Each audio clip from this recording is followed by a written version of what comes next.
Pacem in Terris is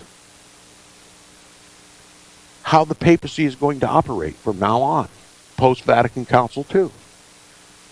It establishes and defines what the person is, and that the person is a ward of the state, and it is the state's responsibility to protect and provide for that person.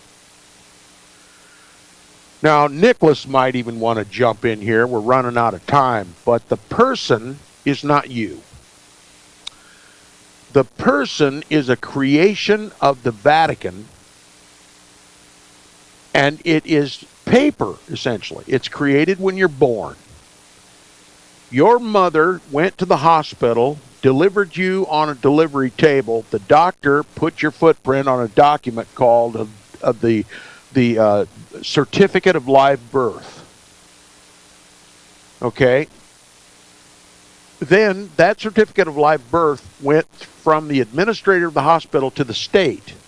And the state took it, put it in a file. That is, that piece of paper representing you becomes property of the state. Then the state issues a birth certificate. That goes back to the administrator of the hospital. The administrator of the hospital gives that to your mother. That's a receipt. Thank you very much. We've taken your live progeny and put it in our warehouse, and here's the receipt. Now, naturally, the mother decides, not knowing what has just happened, takes the baby home, educates, finances, and cares for the child all of her life, but the baby belongs to the state, and the state governs its affairs. It's under the complete control, just as lost property becomes a ward of the state. It becomes the state's business to take care of lost property. Kind of like a ship lost at sea. And unless the parents go to the state and claim that child, or later in life the child grows to be of legal age and claims himself to be alive, that child is regarded as dead to the world and a permanent ward of the state. No one ever does this. We're never told we can. We're never told we should. And so every living man literally wanders through this world conducting his own affairs, but he does so at the indulgence of the state.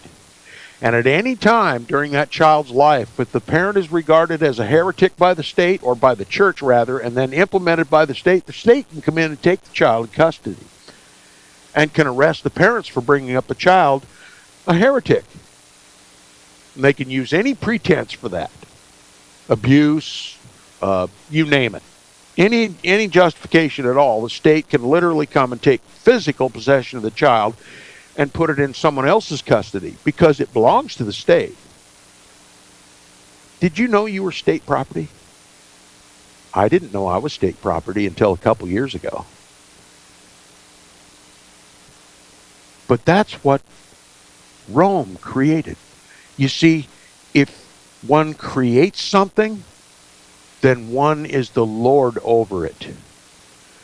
God created the heavens and the earth and all that in them is, and he is Lord of all of it. But if the papacy, the God of this world, creates something known as the person, he becomes the natural Lord over it. And as long as we continue to identify ourselves with it, then we have voluntarily submitted to the papacy's authority, and that means we have voluntarily submitted to the civil authority, which is the administrator for the papacy. Many of you are hearing this for the first time and think Tom has absolutely lost his mind. No, the papacy has lost its mind. The civil authority has lost its mind. And we are just finding out about it. And you're going to find out Tom Fress isn't the only one that knows about it. And there are many that are far more educated on these lines than I am, and I will allow them to speak at whatever opportunity they choose to come on the broadcast and speak about it. But the Bible says we are all born in trespasses and sins. We are all born dead in trespasses and sins, and we must be reborn. The Vatican is playing on those words. And so when we are born, we are taken into their possession, determined as dead, until we come forward and proclaim our living status and take upon ourselves our own identity, our living identity, and literally retire the person, the piece of paper, to the one who created it, the papacy and the state.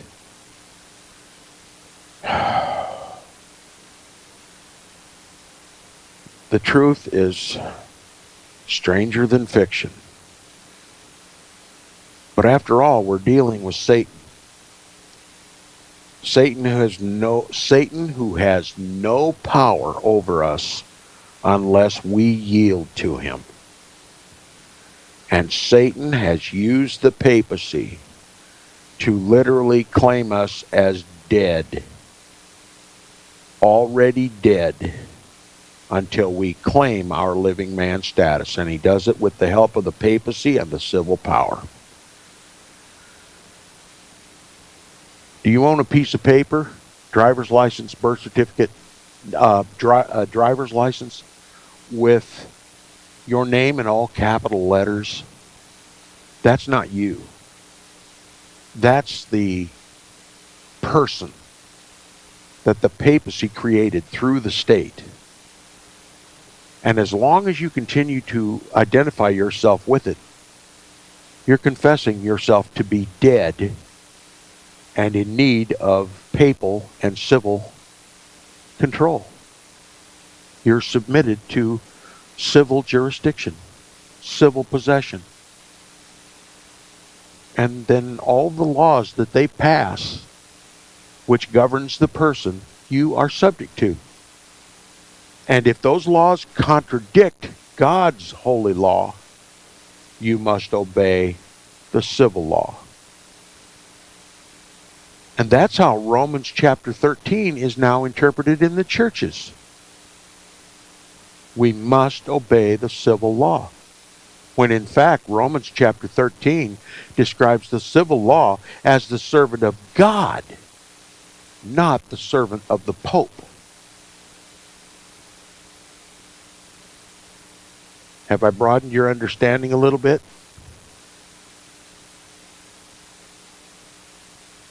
As Father Drew Christensen, S.J., former editor of America, told me, Pacem and Terris is a linchpin of modern Vatican diplomacy. You are a subject of Vatican diplomacy. It is the document for the Church's political reality, said Christensen. It established political theology on a cosmopolitan basis. Now the root of everything is the person which the state is responsible to protect. Pacem in Terris really launched the Church's involvement in the human rights movement. Simply telling you, after Vatican Council II and the publishing of this encyclical, you are now papal authority. He determines your rights, and he determines your destiny. He writes the laws under which you obey in the state of the civil authority, and your human rights are defined and warded and removed by the papacy through the hand of the state. This really constitutes the open declaration of a global church-state union. Pacem in Terris is a factual declaration of the New World Order. It took place at Vatican Council II at the height of futurism, at the height of nuclear annihilation, Cuban Missile Crisis, and every other kind of crisis, even during the time of the Vietnam War when the papacy was running a papal crusade against the Buddhists, and nobody told us. Our government doesn't regard you as a living person, a living man. It regards you as a person, a corporate fiction created by the Vatican. That makes the Vatican your creator, doesn't it? Well, they just used the word creator above here just a little bit, didn't it? The creator stamped man's innermost being with an order revealed to man by his conscience. The Pope's not talking about the God of gods, the God of the Bible. He's talking about himself. He's the creator of the person. The world's creator has stamped man's innermost being with an order revealed to man by his conscience, and his conscience insists on preserving it. The Pope went on to list the numerous rights that naturally belong to all humans, from the right of bodily integrity. You have no bodily integrity unless the Pope guarantees it, and he can take it away. Whatever you receive from the Pope, he can take away. To the rights of free speech and freedom of worship. You have the right of free speech as long as it doesn't offend the Pope. You have the right of freedom of worship as long as it doesn't offend the Pope. It's all explained right here in these 3 chapters. And it says, before April of '63, President Kennedy steadfastly avoiding any giving any hint that he listened to the Pope, but Pacem and Terris moved him to speak, quote, as a Catholic, I'm proud of it, said Kennedy, and as an American, I have learned from it, unquote. So the papacy, the Pope's man in Washington, D.C., in the White House, was proud of what the Vatican produced, Pacem and Terris, enslaving every American, making them the property of the state. And the state becomes the manager of the person in behest of the Pope. And what did Boniface VIII say? It is absolutely necessary for salvation that every human creature be subject to the Roman Pontiff. And that's the end to which they have been working.